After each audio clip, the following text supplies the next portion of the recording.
I'm Gary Carruthers, president of New Mexico State University. We recently passed in the last election an $18 million bond issue to actually remodel Jet Hall, Jet Annex, and the old Renfro Gym. The problem is we had asked for about $21 million to do that. They only gave us $18 million, so I'm going to have to go back to the legislature and ask them in this particular case for $2.1 million so that we complete that project. And it's an incredibly important project because 2 or 3 of our fastest growing disciplines at New Mexico State University are in engineering, and Jet Hall is an engineering building. But in particular, chemical engineering's there. They handle a lot of toxic chemicals and that sort of thing. It's not a safe environment, and so we're going to have to remodel it, redesign it so that we have safety for our students, faculty, and staff. So this is one of the highest priorities for New Mexico State University, is to complete that project, but to complete it the right way, and we need $2.1 million more to do so.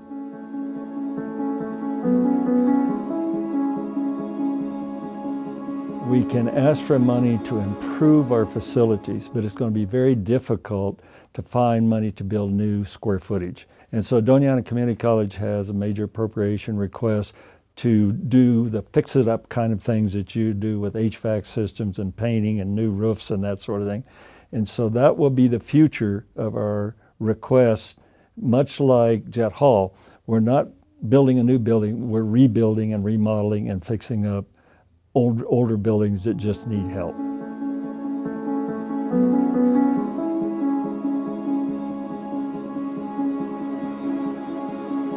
I'm Robert Garza. I'm the city manager for the city of Las Cruces. As you all know, the city of Las Cruces is a water provider. There's over 100,000 people that rely on us to provide them with clean, drinkable water. We are building 3 new water wells this year. And as part of the new wells that we're drilling and putting in place, we would like to make those systems smarter. The city is replacing water wells that previously existed, and so the housing around them, the thing that's above ground, are 40 and 50 years old. They leak and they're not protecting this investment. So we need to put in a new housing around them. But even more importantly, we want to equip these water wells with state-of-the-art equipment. Water wells will last 40 or 50 years. And if you think how technology has changed over that 40 to 50 years, we want to put in smarter systems that can not only monitor the quality of water, but the quantity of water that's in these well fields. That's going to help us manage this limited supply of water that we have and make sure that we have a very strong 40-year water plan out ahead of us. So the request to our legislators is simply to help us with capital funds to put in the best water supply system we can afford for the future. That's what we're after. 5 years ago, the city of Las Cruces did an assessment. We had concerns because there were some neighborhoods that had septic systems in them that were, the neighborhoods aged and people were getting themselves into a really tough spot because they had small lots and the state wasn't going to allow them to put a septic tank back. So if you think about it, 40 years ago, the laws and the rules and environmental requirements were very different than they are today. So the city of Las Cruces hired an engineering firm to do an assessment of all of our community. They found 2,200 locations where we had septic tanks of concern. And then they ranked them from very, very concerning to less concern. And those that are very, very concerning are where we're trying to target our energy and effort now. There's 2 major issues. One is a lot of those septic systems are near wellhead protection areas. So, we have water systems that we manage and operate, and we are very concerned with the drought, with the water table dropping, and we're afraid that we're going to contaminate some of our water supply, and we certainly can't have that. And then another high priority are people who live in small lots that are 40 to 50 years old, that have aged systems. We know that when those systems fail, they will have no option to do anything because the Environment Department now requires 3/4 acre or larger properties to put in a septic system. And a lot of these are half acre or less. So what we want to do is access funds from our legislature to go out and build trunk lines, put in sewer lines in the roads as we rebuild those roads, stub out pipes to each property so that when those homeowners' systems fail, rather than having to fight with the state or get a special provision, they can simply hire a plumber and tap into the system that we already put in place for them. So this is thinking way ahead, but it's an environmental project, and it's also a means to take care of our residents' future problems.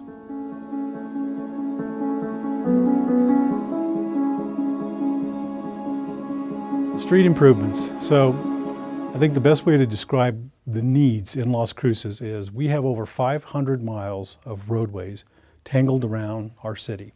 And if you put that in perspective, it's about equal to the interstate highway system between Las Cruces and Santa Fe and back. They're all in different shapes because they were all built at different times, different standards, and they sit in this hot sun and they deteriorate, okay? Well, the city has a maintenance fund where we're capable of taking care of roads that are in reasonable shape. The problem is that maintenance fund was put in place after we had already had a lot of degradation and deterioration, and so we started with an imperfect system. Where we're looking for help from our legislators is to go in and do some major capital improvements to raise the standard, because once we get the standard raised, we have enough resources to maintain our roads. We just don't have enough resources to reconstruct some of the neighborhoods that have just completely deteriorated.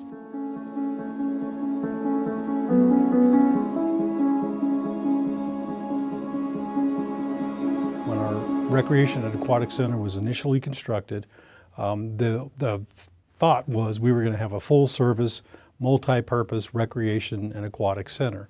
And the funding for that came from our legislators. They all generously got together and they all chipped in a considerable amount of money to help make such a large project become a reality. The city had property, so we contributed from that respect. We had a plan that was able to implement relatively quickly. At the time, the governor pledged funding to join the legislators in building this really nice center. And in the end, that funding fell through. It was not appropriated. And therefore, we never built the major competitive pool component of that regional recreation and aquatic center. As a result, time has gone by. The center is open. It's heavily used. Our community uses it. It's not just people from within the city, it's the outlying areas as well. And now we believe that it's time that we finally get that phase 2 in place, put the competitive pool on the ground so that we can help that project come to its potential, and its potential was a full-service recreation and aquatic center. I'm Greg Smith, City of Las Cruces. I'm the Mayor Pro Tem and Councilor for District 2. Well, the Aquatic Center is a project that was started about 8 years ago, and so part of what we're trying to do now is finish something that got started at that point. Probably one of the things that a lot of people are talking about, and certainly in our part of the state, is economic development. And with the Aquatic Center, there's some very direct benefits. Certainly if we have major events, swimming competitions, triathlons, things like that, where people are coming to Las Cruces, they're staying at our hotels, they're eating in our restaurants. That's one aspect of that, certainly. So there are a lot of different ways that the pool can be used, and we do feel that it's going to reach a broad spectrum of our community.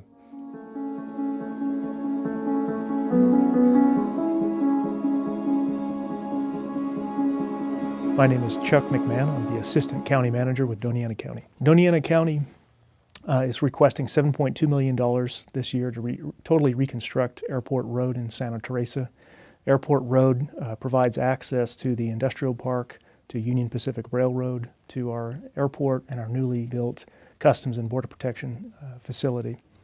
Airport Road is a critical piece of infrastructure for the state. It provides access, like I said, to those facilities, but also then on to the port of entry.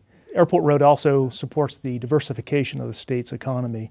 We're getting into the export market more heavily than we have in the past. We have over $1 billion of exports in 2014 from New Mexico to Mexico, and this allows the state, of course, to create jobs in other sectors.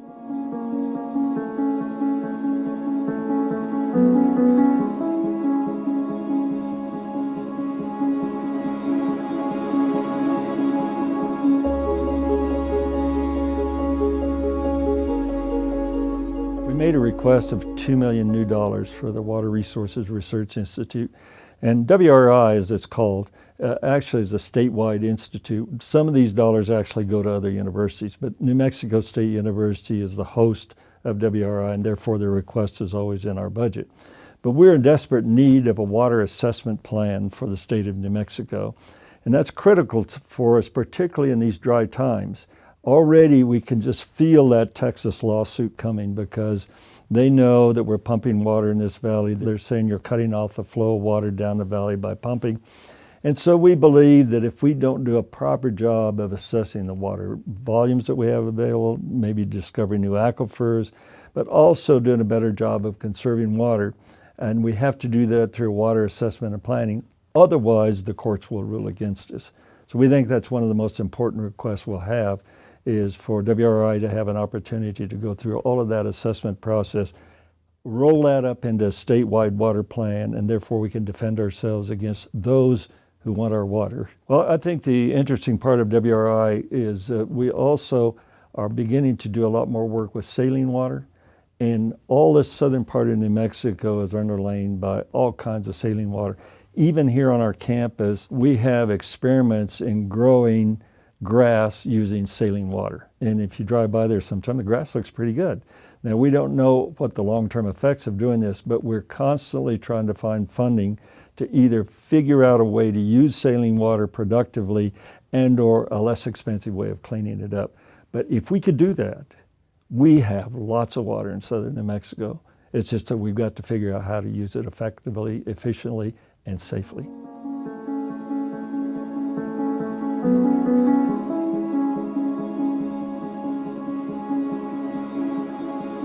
I'm Stan Rounds. I'm the superintendent of schools here in Las Cruces, New Mexico.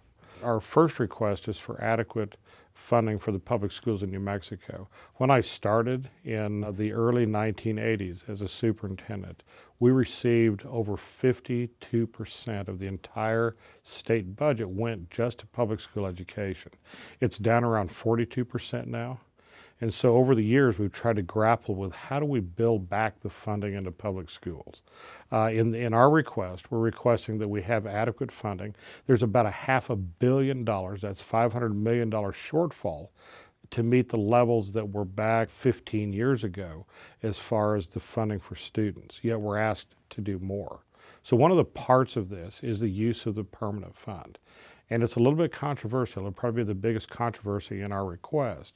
And that is that we return to a practice to carve out 5.8% of the permanent fund proceeds that come in new and intercept those and use those for public school funding proper. The second issue we have is in our dual credit. We have the early college high school. We have a lot of high school students who attend Doñana Community College and also New Mexico State University.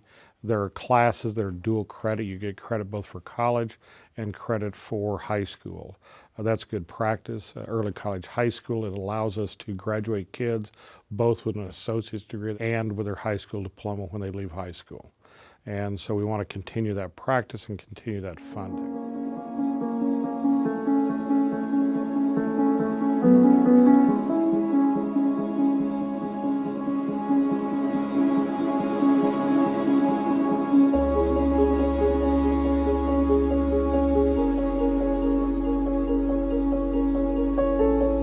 The whole harmless tax policy went into effect in 2005.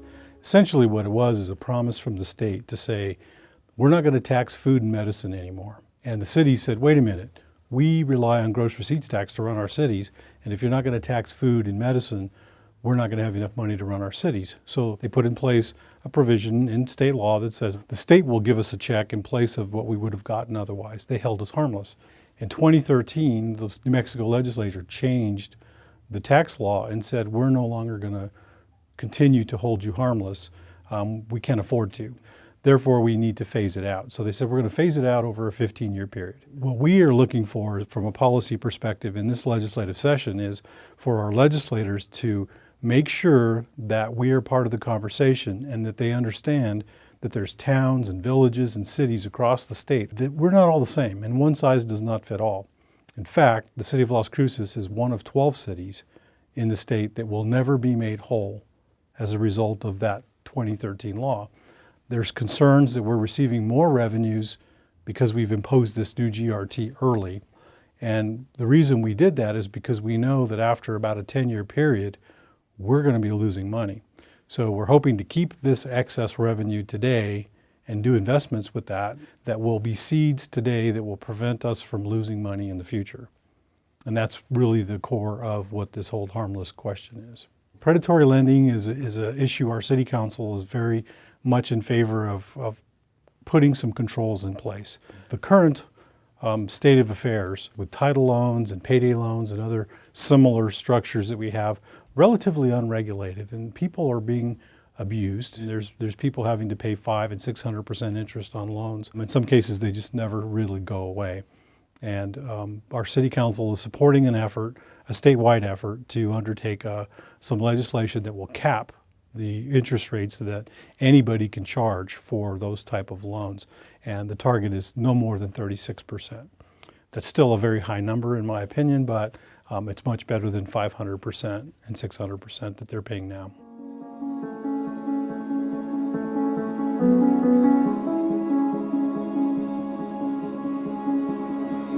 My name is Billy Garrett. I'm the chair of the Doñana County Board of Commissioners.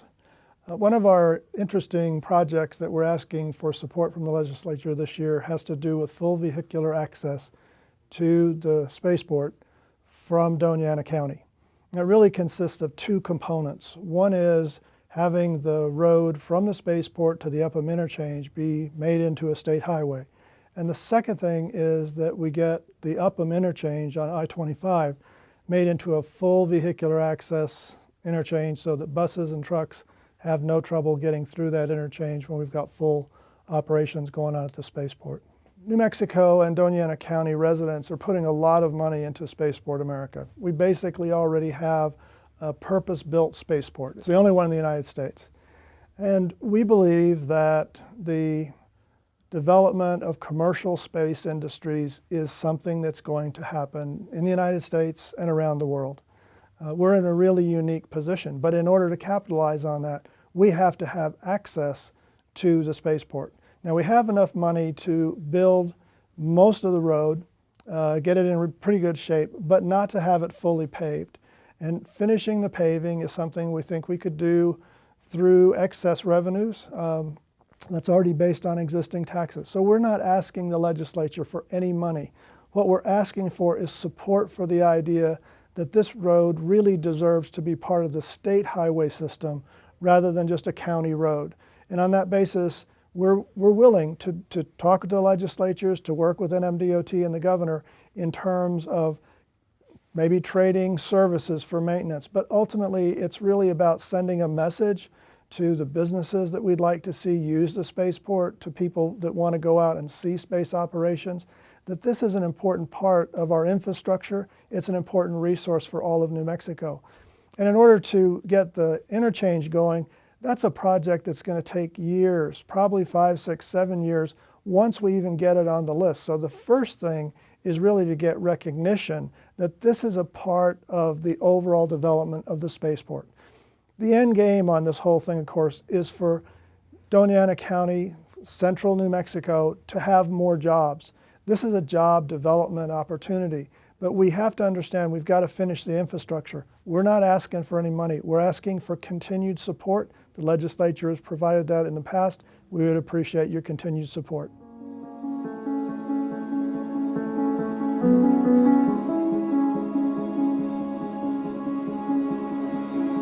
The overweight zone was approved by the legislature in 2011. It's a existing 6-mile zone from each of the ports of entry. We're proposing this year to expand the overweight zone to 12 miles. This would include or allow the Union Pacific Intermodal Yard to be included in that overweight zone.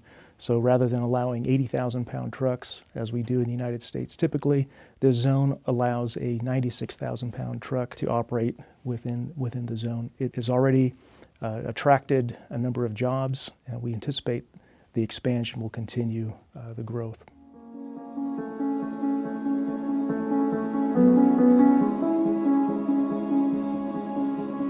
The IRB protest provision exists only in the county statutes. It does not exist in the municipal statutes. What it does is it takes away from the county commissions throughout the state the ability to make decisions on industrial revenue bonds.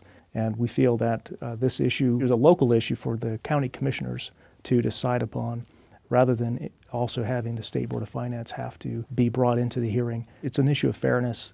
It only applies to counties. It doesn't apply to municipalities. And so again, we feel that the elimination of this protest provision will create some fairness and create some stability and predictability at the local level.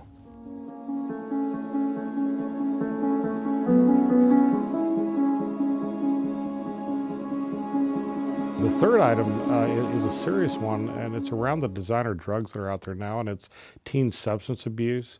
There's something called the Youth Resiliency Study that happens every year, and we're trying to track how our kids are involved in that. It's a burgeoning crisis that we have, and we think the state of New Mexico needs to look at some of our statutes that are on the books to tighten that up a little bit, because the designer drugs tend to be outside of what the legal restrictions are.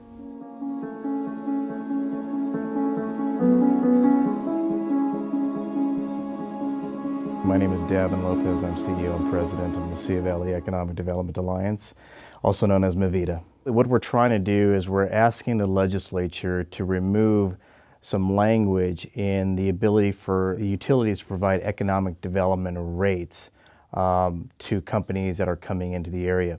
Right now, in our coverage territory with El Paso Electric can offer economic development rates in El Paso, but they cannot do so in New Mexico because we do not have excess capacity.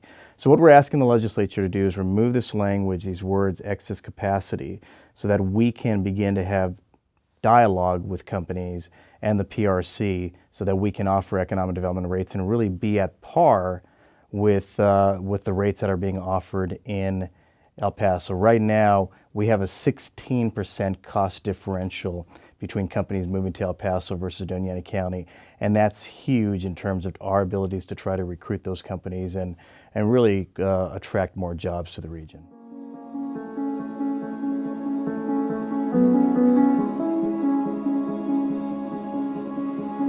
We've been working with the Jobs Council for about 18 months now. The Jobs Council is really leadership from the legislature on both sides of the aisle, looking at solutions for job creation. They have, over the past 18 months, come out with a recommendation and list of what they believe are components that will help job creation throughout the state. What MVEDA and the DACLC is supporting is their top 3 recommendations, and that's increased funding of our Job Training Incentive Program, which is JTIP. Also, stronger financing for our LIDA, which is basically a closing fund to help bring more projects and companies to New Mexico. And third really is to increase the marketing budget for the New Mexico Partnership, which is the state marketing arm for economic development.